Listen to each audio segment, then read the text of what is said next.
All right, today somebody had requested that I show how to update the firmware on an FXR90 from Zebra.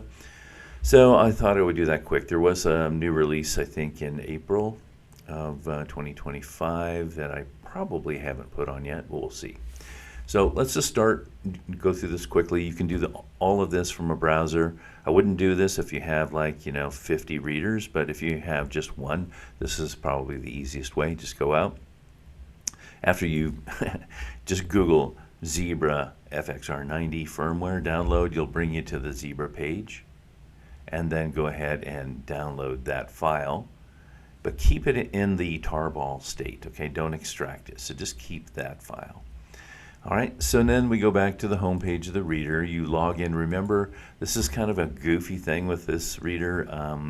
Don't do that FXR90 and then 3 pairs of the Mac. Instead, just take 2 pairs of the Mac and put it in. Remember to use HTTPS : and it should work. Okay? If you know what the IP address, of course, do that as well. When you come in, you log in. It's not going to show you what version you have until you log in. So log in, right?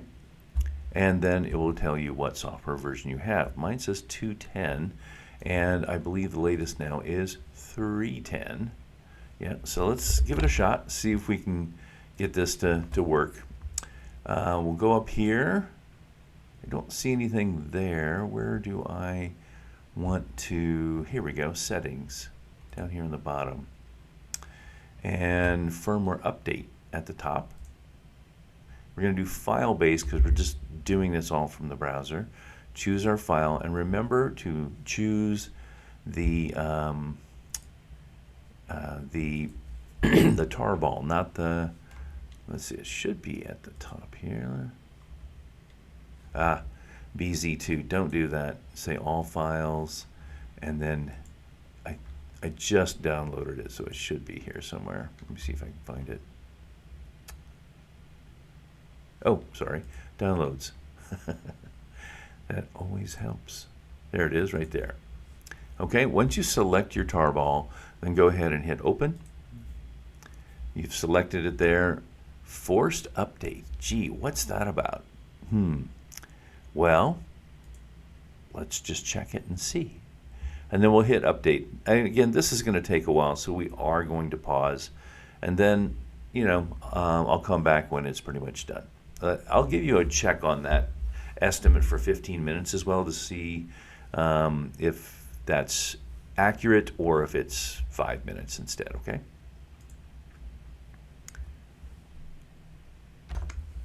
All right, it looks like it was more like 5 minutes. And this is what you'll see. The screen itself will suddenly look like, it's rebooted, right? So once it's rebooted, you have to log back in. And let's do that, and hopefully we'll see, yep, there it is, 3.10. So it's a pretty quick process. It only takes a few minutes. I would do it this way. It's just cleaner, easier, and there's not even a need to extract the firmware files. Like on the 9600, you have to extract them and then load them. On the FXR90, apparently, you can just take the raw compressed file from the download site and point to that, and everything works pretty well. All right.